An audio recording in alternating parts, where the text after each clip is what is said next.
ನಾರಾಯಣಾಯ ಪರಿಪೂರ್ಣ ಗುಣಾರ್ಣವಾಯ ಭೂತಯ ಸ್ಥಿತಿಲಯೋನ್ನಿಯತಿಪ್ರದಾಯ ಜ್ಞಾನಪ್ರದಾಯ ವಿಬುಧಾಸುರ ಸೌಖ್ಯ ದುಃಖ ಸತ್ಕಾರಣಾಯ ವಿತತಾಯ ನಮೋ ನಮಸ್ತೆ. ಯಾವ್ದೀಗ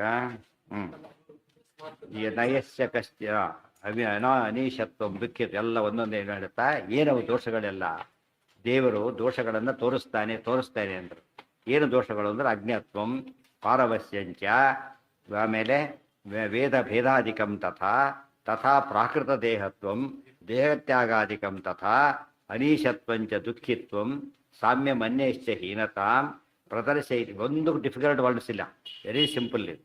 ಸರಿಯಾಗಿ ಅರ್ಥ ಮಾಡಿ ಸಂಸ್ಕೃತನೂ ಬರುತ್ತೆ, ಶಾಸ್ತ್ರನೂ ಬರುತ್ತೆ. ಪ್ರದರ್ಶಯತಿ ಮೋಹಾಯ ದೈತ್ಯಾದೀನಾಂ ಹರಿಹಿ ಸ್ವಯಂ. ದೈತ್ಯಾದಿಗಳಿಗೆ ಪರಮಾತ್ಮ ಸ್ವತಃ ತಾನೇ ಮೋಹವನ್ನು ಮಾಡ್ತಾನೆ. ಯಾತಕ್ಕೆ? ಅವರಿಗೆ ಏನಾಗ್ಕೊಡ್ದು? ಮೋಕ್ಷ ಆಗಬಾರ್ದು ಅಷ್ಟೇ, ಅಲ್ಲ ತಮಸ್ಸಾಗಬೇಕು, ಅದಕ್ಕೋಸ್ಕರ ಹಾಗೆ ಮಾಡ್ತಾನೆ. ನತಸ್ಯ ಕಶ್ಚಿತ್ ದೋಷೋಸ್ತಿ ಪೂರ್ಣಾಖಿಲ ಗುಣೋ ಹ್ಯಸೌ ಸರ್ವದೇಹಸ್ಥರೂಪೇಶು ಪ್ರಾದುರ್ಭಾವೇಶು ಜೇಶ್ವರ. ಒಬ್ಬನು ಬಂದಿದ್ದಾನೆ, ಈಗ ಎಲ್ಲ ಒಳ್ಳೆ ಸೆಲೆಕ್ಟ್ ಮಾಡಬೇಕಾಗಿದೆ ಆ ಆಫೀಸ್ನಲ್ಲಿ. ಒಂದಿಬ್ಬರು ಬಂದುಬಿಟ್ಟಿದ್ದಾರೆ, ಹೈಲಿ ಇನ್ಫ್ಲೂಯೆನ್ಷಿಯಲ್. ಇನ್ನೊಬ್ಬ ಜ್ಞಾನ ಇಲ್ಲ ಅವನಿಗೆ, ಇವನು ಭಾರಿ ಒಳ್ಳೆಯವನು, ಪಾಪ ಇನ್ಫ್ಲೂಯೆನ್ಸ್ ಏನೂ ಇಲ್ಲ. ಕಮಿಟಿ ಚೇರ್ಮನ್ ಎಲ್ಲರೂ ಫಸ್ಟ್ ಕ್ಲಾಸ್ ಮೆಂಬರ್ಸ್ ಅವರು. ಈಗ ಅವನ್ನ ಸೆಲೆಕ್ಟ್ ಮಾಡ್ತಾ ಇಲ್ಲ ಅವನ್ನ, ಯಾರನ್ನ ಅಯೋಗ್ಯನನ್ನ. ಅದಕ್ಕೇನು ಮಾಡ್ತಾರೆ ಗೊತ್ತಾಗ? ಡಿಫಿಕಲ್ಟ್ ಪ್ರಶ್ನೆ ಕೇಳ್ತಾ ಹೋಗ್ತಾರೆ. ಏನಾಗುತ್ತೆ ಅವನಿಗೆ? ಉತ್ತರ ಕೊಡೋಕ್ಕೆ ಬರೋದಿಲ್ಲ. ಅವಾಗ ಏನು ಮಾಡ್ತಾರೆ ನೋಡಿ, ಇಷ್ಟೆಲ್ಲ ಹೇಳಿದ್ರಿ ನೀವೀಗ, ಒಂದಕ್ಕೆ ಉತ್ತರ ಕೊಡಲಿಲ್ಲ, ಅದಕ್ಕೆ ಮಾಡಿದ್ದೇವೆ, ಮಾತಾಡಕ್ಕೆ ಬರಲ್ಲ ಅವನು. ಗೊತ್ತಾಯ್ತಾ? ಅವ್ರಿಗೆ ಗೊತ್ತಿದೆ ಬರೋದಿಲ್ಲ, ಬಟ್ ಪ್ರೂವ್ ಮಾಡ್ಬೇಕಾದ್ರೆ ಏನು ಮಾಡ್ತಾರೆ ಅವರು? 4 ಜನ ಇನ್ನು ಕನ್ವಿನ್ಸ್ ಆಗಬೇಕು. ನೋಡಿ ಇವ್ರು ಉತ್ತರ ಹೇಳಿ ವೈರಸ್ ಮಾಡ್ತಾ ಹೋಗ್ತಾರೆ. ಮತ್ತು ಇವ್ರು ಸೆಲೆಕ್ಟ್ ಮಾಡೋಕೆ ಏನು ಮಾಡ್ತಾರೆ? ಏನೂ ಇಲ್ಲ, ಕೇಳ್ತಾ ಅದೇ ಪ್ರಶ್ನೆ ಕೇಳಿದ್ರೆ ಉತ್ತರ ಕೊಡ್ತಾ ಹೋಗ್ಬಿಡ್ತಾರೆ. ಅವಾಗ ಏನು ಮಾಡ್ಬೇಕಾಗತ್ತಾ? ಸೆಲೆಕ್ಟ್ ಅವನೇ ಒಪ್ಕೋಬೇಕಾಗುತ್ತೆ. ಹೌದು, ನಾನು ಕೊಡ್ಲಾರ್ದಕ್ಕೆ ಉತ್ತರ ಕೊಟ್ಟ ಅಂತ ಒಪ್ಕೊಳ್ಳೇಬೇಕು. ಅದರಿಂದ ಏನಾಯ್ತಾಗ? ನ್ಯಾಯ ಗೊತ್ತಾಯ್ತು ಜನಗಳಿಗೆ. ನ್ಯಾಯ ಸರಿಯಾಗಿದೆ, ಜನಕ್ಕೆ ಗೊತ್ತಾಗೋದು ಯಾವಾಗ? ಇದು ಮಾಡಿ ತೋರಿಸಿದಾಗ. ಅದಕ್ಕೆ ದೇವರು ಇದು ಮಾಡಿದ. ಅವಾಗ ಇವ್ರೇನು ಮಾಡಿದರು? ಕೃಷ್ಣ ಮೋಹನ ತೋರಿಸಿದಾಗ ಜ್ಞಾನಿಗಳು ಏನು ಮಾಡ್ತಾರೆ? ಲೀಲೆ ಅಂತ ಸ್ತೋತ್ರ ಮಾಡಿಬಿಡ್ತಾರೆ. ಅಯೋಗ್ಯರು ಏನು ಮಾಡ್ತಾರೆ? ಅಯ್ಯೋ ಪಾಪ ಇವರು ನಮ್ಮಂತೆ ಅಂತ ತಿಳ್ಕೊಂಡ್ಬಿಡ್ತಾರೆ. ಇವರಿಗೆ ಲೀಲೆ, ಅವರಿಗೆ ಮೋಹ. ದೇವರು ಹಾಗೆ ಮಾಡೋದ್ರಿಂದ ಏನೇನು ದೇವರ ಸೀತಾ ದೇವರು ಮಾಡ್ಕೊಂಡು ಅವ್ರು ಅಳ್ತಾ ಇದ್ದಾರೆ. ದೇವತೆಗಳು ಖುಷಿನೂ ಖುಷಿ, ಎಷ್ಟು ಚೆನ್ನಾಗಿ ಆ್ಯಕ್ಟ್ ಮಾಡ್ತಾನೆ ದೇವರು ಅಂತೇಳಿ. ಬೆಸ್ಟ್ ಆ್ಯಕ್ಟರ್ ಪ್ರೈಸ್ ಕೊಡ್ತಾರಲ್ಲ ಹಾಗೆ 10 ಬೆಸ್ಟ್ ಆ್ಯಕ್ಟರ್ ಪ್ರೈಸ್ ಅವನಿಗಿಲ್ಲ. ಯಾಕಂದ್ರೆ ಗೊತ್ತವ್ರಿಗೆ ದೇವತೆಗಳಿಗೆ ದುಃಖ ಇಲ್ಲೇ ಇಲ್ಲ ಅಂತ ಹೇಳ್ಬಿಟ್ಟು. ಇವರೇನು ತಿಳ್ಕೊ, ಅಯ್ಯೋ ಪಾಪ ಇವನು ನಮ್ಮಂತೇನೆ ತಿಳ್ಕೊಬೇಡ. ಅದು ಅಂದಂಥ ತಮಸ್ಸಿಗಳು. ಮೋಹ ಅಂದ್ರೆ ಹಾಗೆ, ಇವರಿಗೆ ಲೀಲೆ, ಅವರಿಗೆ ಮೋಹನ, ದೇವರ ಸಾಮರ್ಥ್ಯ. ಅದರಿಂದಾಗಿ ಮೋಕ್ಷ ಯಾಕೆ ಕೊಡಲಿಲ್ಲ ಅಂದ್ರೆ ನೋಡಿ, ತಪ್ಪು ತಿಳ್ಕೊಂಡ್ರೆ ಕೊಡಲಿಲ್ಲ. ತಪ್ಪಾಗಿ ತಿಳ್ಕೊಂಡ್ರಿ ಅಂದ್ರೆ ಅಲ್ಲ ಮತ್ತೆ ಮಾಡಿದೆ ಅಲ್ಲ ಅಂತ ಕೇಳಿದರೆ, ನಾ ಹೇಳಿದ್ದೆ ಅಲ್ಲ ಮೊದಲೇ, ನಾಟಕ ಅಂತ ಮೊದಲೇ ಹೇಳಿಲ್ವಾ? ಯಾಕೆ ಓದಿಲ್ಲ? ಶಾಸ್ತ್ರ ಆಗಿದ್ದರೆ, ಶಾಸ್ತ್ರ ಓದಿದ್ರೆ ಪ್ರಶ್ನೆ ಬರ್ತಿರ್ಲಿಲ್ಲ. ಅರ್ಥ ಆಯ್ತಾ? ಇಲ್ಲಿ ಯಾವಾಗಲೂ ಅಷ್ಟೇ, ನಾಟಕದಲ್ಲಿ ಯಾವಾಗ ಸಾಯ್ತಾನೆ, ಫಸ್ಟ್ ಕ್ಲಾಸ್ ಆ್ಯಕ್ಟ್ ಮಾಡಿ ಸತ್ತು ಬಿಡ್ತಾರೆ. ಎಲ್ಲ ಕಾಯ್ತಾ ಕೂತಿರ್ತಾರೆ, ಮುಂದವರು ಅವ್ನು ಕಂಗ್ರಾಜುಲೇಟ್ ಮಾಡಿ ಕಾಯ್ತಾ ಕೂತಿರ್ತಾರೆ. ಬಂದಷ್ಟು ಏನು ಸತ್ತಿ, ಫಸ್ಟ್ ಕ್ಲಾಸ್ ಸತ್ತಿ ಬೇಡ, ಭಾರಿ ಸಲ ಸತ್ತಿದ್ದೆ ಅಂತೇಳಿ. ನಿಜವಾಗ್ಲೂ ಸತ್ತಿದ್ದು ಗೊತ್ತಿದ್ರೆ ಅವ್ನು ಅಭಿನಂದನೆ ಮಾಡ್ಲಿಕ್ಕೆ ಯಾರು ಹೋಗ್ತಿರಲಿಲ್ಲ. ಇವ್ರು ನಾಟಕ ಅಂತ ಬೋರ್ಡ್ ಹಾಕಿದ್ದಾರೆ, ಎಷ್ಟೋ ಸತ್ಯ ಸತ್ಯ ತೋರಿಸ್ಬೇಕಾದ್ರೆ. ಇಲ್ಲ, ಇವು ಏನೇನು ತೋರಿಸ್ತಾ ಇದೆ ಎಲ್ಲ ಕಲ್ಪಿತ, ಇವು ಯಾರನ್ನು ಉದ್ದೇಶಿಸಿಲ್ಲ. ಹಾಕಿದಾಗ ಏನು ಮಾಡಬೇಕಾಗ? ಅವ್ರ ಆಕ್ಷೇಪಣೆ ಮಾಡೋಂಗಿಲ್ಲ. ಅದೇನು ಹೇಳ್ತಾರೆ ಅವರೀಗ? ಯಾರನ್ನು ಉದ್ದೇಶಿಸಿಲ್ಲ, ಕಲ್ಪನೆ ಅಂತ ಹಾಕಿದ ಮೇಲೆ ತಪ್ಪು ತಿಳ್ಕೊಬಾರ್ದು ನೀವು. ಅದನ್ನ ಹಾಕಿಲ್ಲ, ಅವಾಗ ಏನು ಮಾಡ್ತಾನೆ? ನಮಗೆ ಮಾಡಿದ್ದು ನೀವು ಅಂತ ಹೇಳ್ತಾರಲ್ಲ ಹಾಕಿ. ದೇವ್ರು ಹೇಳ್ಬಿಟ್ಟಿದೆ ಇದೆಲ್ಲ ಕಲ್ಪನೆ, ಇದೆಲ್ಲ ನಾಟಕ ಅಂತ ಅನೌನ್ಸ್ ಮಾಡಿಬಿಟ್ಟಿದ್ದಾನೆ. ಎಲ್ಲಿ? ಎಲ್ಲಾಪುರ ಎಷ್ಟು ಕೃಷ್ಣನೇ ಹೇಳ್ತಾನೆ, ನಾನು ಕೆಲಸ ಏನು ಮಾಡ್ತೇನೆ? ಯದ್ಯದಾಚಾರ್ಯ ಶ್ರೇಷ್ಠ ತದೇವೇತರೋ ಜನ. ಮಾಡಿ ತೋರಿಸ್ತೇನೆ, ಅನುಭವಿಸಿ ತೋರಿಸ್ತೇನೆ, ಜನಗಳಿಗೆ ಹೀಗೆ ಮಾಡಿ ಅಂತೆ. ಅದೇ ರೀತಿಯೇ ನಾನು ಮಾಡ್ತೇನೆ. ಅವಜಾನಂತಿ ಮಾಮೂಢಾಹ. ನನಗೆ ಆಗಬೇಕಾದ್ದಿಲ್ಲ, ಹೋಗ್ಬೇಕಾದ್ದಿಲ್ಲ. ಆದ್ರೆ ಏನು ಮಾಡ್ತೇನೆ ನಾನು? ವರ್ತೇವ ಚ ಕರ್ಮಣಿ. ಒಂದು ಕೆಲಸ ನಾನು ಬಿಡೋದಿಲ್ಲ, ಬಿಟ್ಟರೆ ನನಗೆ ಹಾನಿ ಇಲ್ಲ, ಮಾಡಿದ್ರಿಂದ ಪುಣ್ಯ ಅಂತಿಲ್ಲ. ಅದು ಯಾತಕ್ಕೆ ಮಾಡ್ತೇನೆ? ಉಳಿದವರಿಗೋಸ್ಕರ. ಇಷ್ಟೆಲ್ಲ ಡಿಕ್ಲೇರ್ ಮಾಡಿದ ಮೇಲೂ ಕೂಡ ಏನು ತಿಳ್ಕೊತಾರೆ ಅವರು? ಕೃಷ್ಣ ನಮ್ಮಂತೆ ಅಂತ ತಿಳ್ಕೊಂಡ್ರೆ ತಪ್ಪಲ್ಲ. ನೋಟ್ ಹಾಕಿದ ಮೇಲೆ ತಪ್ಪಲ್ವೇನದು? ಒಂದು ಪುಸ್ತಕ ಪ್ರಿಂಟ್ ಮಾಡಿರ್ತಾರೆ, ತಪ್ಪು ಪ್ರಿಂಟ್ ಆಗಿದೆ, ಇಲ್ಲಿ ಎರಡ ನೋಡ್ತಾನೆ, ಕರೆಕ್ಷನ್ ಹಾಕಿದ್ದಾನೆ. ಅವಾಗ ಏನು ಕೇಸ್ ಹಾಕ್ಲಿಕ್ಕೆ ಬರೋಲ್ಲ? ಅವ್ನು ಹೇಳ್ಬಿಟ್ಟು ಮುಂದೆ ನೋಡಿ ಈ ಥರ ಇಲ್ಲಿ ಇದೆ ಹೀಗೆ ಅಂತೇಳಿ. ಅರ್ಥ ಆಯ್ತಾ? ಅವಾಗ ಅವ್ರು ಹಾಕ್ದವ್ರು ಏನು ಮಾಡ್ಬೋದು? ಇವರು ನೀವು ಗೊತ್ತಿಲ್ಲ ಅಂತ ಹೇಳ್ಬೋದು. ಕರೆಕ್ಟ್ ಬೆಡ್ ಮಿಸ್ಟೇಕ್ ಅಂತ ತೋರಿಸಿದ್ದೀವಿ ಈಗಾಗಲೇ ನಾವು. ಯಾವತ್ತು ತಪ್ಪಾಗುತ್ತದೋ ಅದೇ ಪುಟದಲ್ಲಿ ಕರೆಕ್ಷನ್ ಕೊಟ್ಟರೆ, ಅದೇ ಪುಟದಲ್ಲಿ ಕೆಳಗೆ ಕರೆಕ್ಷನ್ ಕೊಡೋದು ಏನಾಗುತ್ತಾಗ? ಅಲ್ಲೇ ಮಾಡೋ, ಇಲ್ಲೇ ಕರೆಕ್ಷನ್ ಕೊಡಬೇಕಾದ್ರೆ ಇದೊಬ್ರು ಎರಾಟದಲ್ಲಿ ಮತ್ತೊಂದು ಎರಾಟ ಕೊಡೋದು ಬರೀ ಇದೊಂದು. ಈ ಸಿದ್ಧ ತಪ್ಪಾಗಿ ಇಲ್ಲಿ ಕಿತ್ಕೊಳ್ಳಿ ತಲೆಯರಿಸುತ್ತಾಗ ಇವ್ರು ಎರಾಟಾರು ಕೊಡ್ತಾ ಹೋಗ್ತಾರೆ, ಓದಿ ಉಪಯೋಗ ಇಲ್ಲ ಅನ್ಸ್ಬಿಡೋದು. ಹಾಗಿಲ್ಲ, ದೇವರು ನೋಟ್ ಎಲ್ಲ ಕಡೆ ನೋಟ್ ಕೊಟ್ಬಿಟ್ಟಿದ್ದಾರೆ. ಇನ್ನು ಮುಂದೆ ಆಚಾರ್ಯನೆಲ್ಲ ಕೋಟ್ ಮಾಡ್ತಾ ಹೋಗುತ್ತೆ, ಎಲ್ಲೆಲ್ಲಿ ಕೊಟ್ಟಿದ್ದಾರೆ ನೋಟ್ಸ್ ಎಲ್ಲ ಹೇಳ್ತಾರೆ. ಇದೆಲ್ಲ ಇನ್ನೂ ಸಂಶಯ ಬಂತ ನಿಮ್ಗೆ? ಈಗ ಹೀಗೆ ಮಾಡಿ, ನತ ಬ್ರಹ್ಮಾದ್ಯಭೇದ ಸಾಮ್ಯಂವ ಕುತಸ್ತಸ್ಯ ಮಹಾತ್ಮನಃ. ಇಂಥ ಪರಮಾತ್ಮನಿಗೆ ಬ್ರಹ್ಮಾದಿ ಅಭೇದಗಳಾಗಲಿ ಸಾಮ್ಯವಾಗಲಿ ಎಲ್ಲಿಂದ ಬರೋಕ್ಕೆ ಸಾಧ್ಯ ಇದೆ?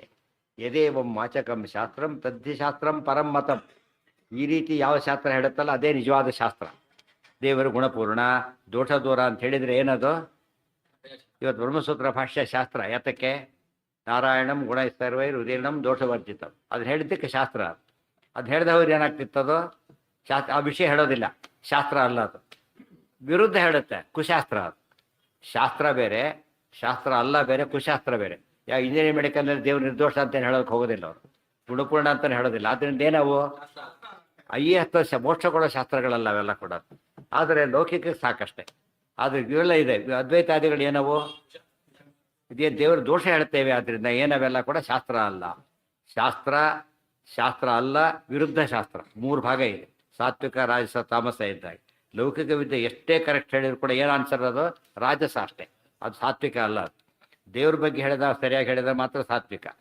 ಇವತ್ತು ಲೋಕದ ಬಗ್ಗೆ ಎಷ್ಟೇ ತಪ್ಪು ಹೇಳಿದ್ರು ಕೂಡ ಅದು ಅಂಧ ತಮಸ್ಸೆ ಕಾರಣ ಅಲ್ಲ. 4×4=28 ಅಂತ ಹೇಳಿದ ಅಂಧ ತಮಸ್ಸೆ ಆಗಲ್ಲ. ಅದರಿಂದ ಲೆಕ್ಕ ತಪ್ಪಾಗಿ ದುಡ್ಡು ಕಳ್ಕೊತಾರೆ ಹೊರತು ಅಂಧ ಸಮಸ್ಯೆಯನ್ನು ಹೋಗೋದಿಲ್ಲ. ಆದರೆ ದೇವ್ರ ಬಗ್ಗೆ ಹೇಳ್ಬಿಟ್ರೆ ದೇವರಿಗೆ 8 ಗುಣ ಇದೆ, 20 ಗುಣ ಇದೆ, ಅವ ಏನದು ಅಂಥ ಸಮಸ್ಯೆ ಕಾರಣ. ಇವತ್ತು ಕಥೆ ಪುಸ್ತಕ ತಪ್ಪು ಹೇಳಿದರೆ ನಿಮಗೆ ಲಾಸ್ ಅಲ್ಲ, ಆದರೆ ಪಠ್ಯಪುಸ್ತಕ ತಪ್ಪು ಬರೆದ್ರೆ ಫೇಲ್ ಆಗ್ತಾರೆ. ದೇರ್ಫೋರ್ ಪಠ್ಯಪುಸ್ತಕ ಯಾವುದು ಅಂದರೆ ದೇವ್ರ ಬಗ್ಗೆ ಬಿಟ್ಟು ಇದ್ರಲ್ಲಿ ಭಾರಿ ಅಕ್ಯುರೇಟ್ ಆಗಿರ್ತಾರೆ. ಲೌಕಿಕದಲ್ಲಿ ಭಾರಿ ಅಕ್ಯುರೇಟ್. ಎಲ್ಲಿ ತಪ್ಪು ಮಾಡ್ತಾನೆ? ₹1 ಹೆಚ್ಚು ಕಡಿಮೆ ಆದರೆ ಬಾಯಿ ಬಂದ ಬೈತಿರ್ತಾನೆ ಕಂಡಕ್ಟರ್ನ. ದೇವ್ರ ಬಗ್ಗೆ ಎಲ್ಲ ಗುಣ ಹೋದ್ರೂ ಯೋಚನೆ ಮಾಡ್ತಾ ಇಲ್ಲ. ದೇವರಲ್ಲಿ ಒಂದೇ ಗುಣ ಇಲ್ಲ ಅಂತ ಹೇಳ್ತಾರಲ್ಲ, ಸುಮ್ಮನೆ ಕೂತಿದ್ದಾನೆ ಕೇಳ್ಕೊಂಡು ಹಾಗಿದ್ರೆ ಅದು ತಪ್ಪು.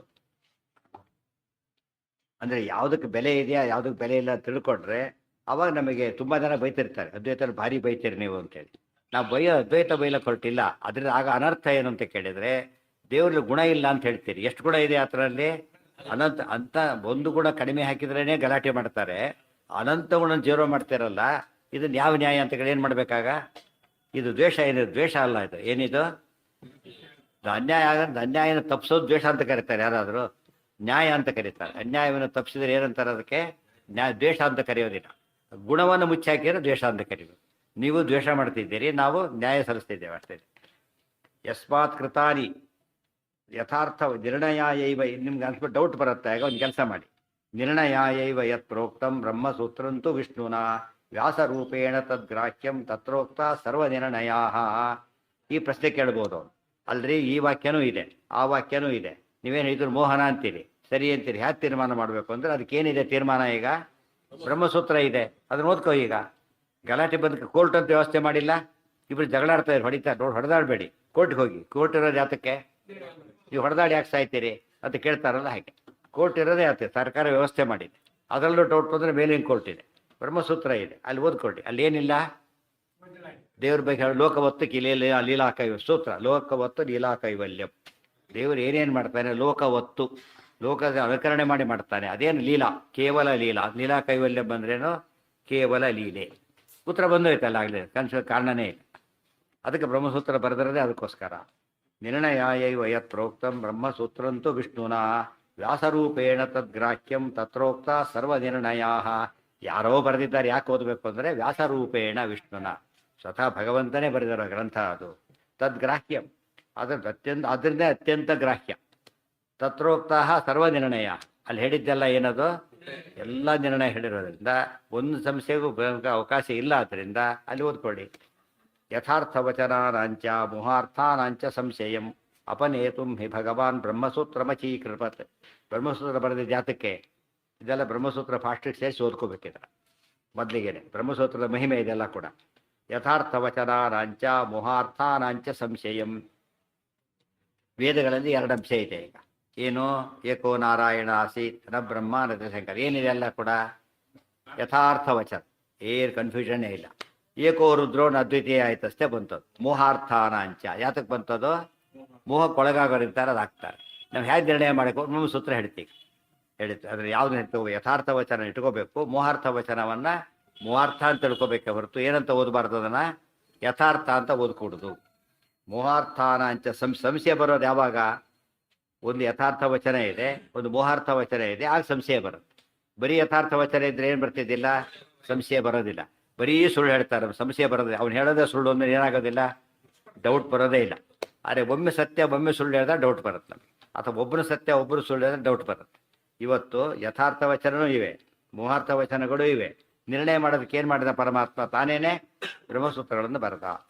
ತಸ್ಮಾತ್ ಸೂತ್ರಾರ್ಥಮಾಗೃಹ್ಯ ಕರ್ತವ್ಯ ಸರ್ವನಿರ್ಣಯ. ಅದಕ್ಕೇನೆ ಯಾವಾಗಲೂ ಯಾವುದೇ ನಿರ್ಣಯ ಮಾಡಬೇಕಾದ್ರೆ ಅಲ್ಟಿಮೇಟ್ ಅಥಾರಿಟಿ ಯಾವುದು ಅಂದರೆ ಸೂತ್ರಗಳು. ಸೂತ್ರಾರ್ಥವನ್ನು ಇಟ್ಕೊಂಡ್ಬಿಟ್ರೆ ಸರಿಯಾಗಿ ನಮಗೆ ತಿಳಿಯುತ್ತೆ. ಸೂತ್ರಾರ್ಥ ಶಬ್ದಕ್ಕೆ ಎರಡು ಅರ್ಥ. ಸೂತ್ರಾರ್ಥ ಅಂದರೆ ಸೂತ್ರ, ಅರ್ಥ ಅಂದರೆ ಭಾಷ್ಯ. ಬ್ರಹ್ಮಸೂತ್ರ ಸರಿಯಾದ ಭಾಷೆ ಓದ್ಕೊಂಡು ಮಾಡಿ. ಮತ್ತು ಅದು ಬೇರೆ ಏನಾಗಿದೆ, ಬ್ರಹ್ಮಸೂತ್ರದಲ್ಲಿ ತಪ್ಪು ಭಾಷೆ ಇದೆಯಲ್ಲ, ಅದನ್ನೇನು ಮಾಡ್ತೇನೆ. ತಪ್ಪು ಭಾಷೆ 21 ಇದೆ, ಸರಿಯಾದ ಭಾಷೆ ಒಂದೇ ಇರೋದ್ರಿಂದ ಸರಿಯಾದ ಭಾಷ್ಯವನ್ನು ಓದು ಅಂತಾರೆ ಫಸ್ಟ್, ಆಮೇಲೆ ಏನಂತಾರೆ ಸರಿಯಾಗಿ ಓದು ಅಂತಾರೆ. ಫಸ್ಟ್ ನೋಡು ಅಂತಾರೆ, ಆಮೇಲೆ ಸರಿಯಾಗಿ ನೋಡು ಅಂತಾರೆ. ಓದು, ಸರಿಯಾಗಿ ಓದು. ಬ್ರಹ್ಮಸೂತ್ರ ಓದು, ಸರಿಯಾದ ಭಾಷ್ಯ ಓದು. ಅವಾಗ ಏನಾಗುತ್ತೆ, ಕರೆಕ್ಟಾಗಿ ಅರ್ಥ ಆಗೋದಿಲ್ಲ. ಕರ್ತವ್ಯ ಸರ್ವನಿರ್ಣಯ, ಎಲ್ಲ ನಿರ್ಣಯ ಗೊತ್ತಾದಾಗಲೇನೆ. ಸರ್ವದೋಷವಿಹೀನತ್ವಂ ಗುಣೈ ಸರ್ವೈರುದೀರ್ಣತ. ಬ್ರಹ್ಮಸೂತ್ರದಲ್ಲಿ ಏನು ಹೇಳಿದ್ದಾರೆ ಕ್ಲಿಯರ್ ಸಮ್ಮಪ್ ಮಾಡ್ತಾರೆ. ಬ್ರಹ್ಮಸೂತ್ರದ ಒಂದೇ ಶ್ಲೋಕದ ಬ್ರಹ್ಮಸೂತ್ರ ಭಾಷ್ಯ ಇದು. ಸರ್ವದೋಷೈಶ್ಚ ಹೀನತ್ವಂ ಗುಣೈ ಸರ್ವೈರುದೀರ್ಣತ. ಸಕಲ ದೋಷ ದೂರತ್ವ, ಗುಣೈ ಸರ್ವೈರುದೀರ್ಣತ. ಸಕಲ ಗುಣ ಪೂರ್ಣತ್ವ. ಸಕಲ ದೋಷ ದೂರತ್ವ ಅವಿರೋಧಾಧ್ಯಾಯ, ಗುಣೈ ಸರ್ವೈರುದೀರ್ಣತ ಸಮನ್ವಯಾಧ್ಯಾಯ. ಆಮೇಲೆ ಅಭೇದ ಸರ್ವರೂಪೇಶು ಜೀವಭೇದ ಸದೈವಚ. ಪರ್ವತ ರೂಪಗಳಲ್ಲಿ ಏನಿಲ್ಲ ಪರಸ್ಪರ ಅಭೇದ. ಜೀವಭೇದ ಸದೈವಚ. ಸದೈವಚ ಸರ್ವರೂಪೇಶು ಅಭೇದ, ಸದೈವಚ ಜೀವಭೇದ. ಸದೈವ ಎರಡಕ್ಕೂ ಅಪ್ಲಿಕಬಲ್. ವಿಷ್ಣೋರುಕ್ತಾದಿ ಸೂತ್ರೇಶು ಸರ್ವವೇದೇಡ್ಯತಾ ತಥಾ. ಸೂತ್ರಗಳಲ್ಲಿ ಇದನ್ನೆಲ್ಲ ವಿಷ್ಣುವಿಗೆ ಹೇಳಿದ್ದಾರೆ. ಸರ್ವವೇದೇಡ್ಯತಾ ತಥಾ. ಸರ್ವವೇದೇಡ್ಯ ಅಂದ್ರೇನು, ಸರ್ವವೇದ ಪ್ರತಿಪಾದ್ಯತ್ವ ಹೇಳಿದ್ದಾರೆ. ತಾರತಮ್ಯಂಚ ಮುಕ್ತಾನಾಂ ವಿಮುಕ್ತಿರ್ವಿದ್ಯೆಯಾ ತಥಾ.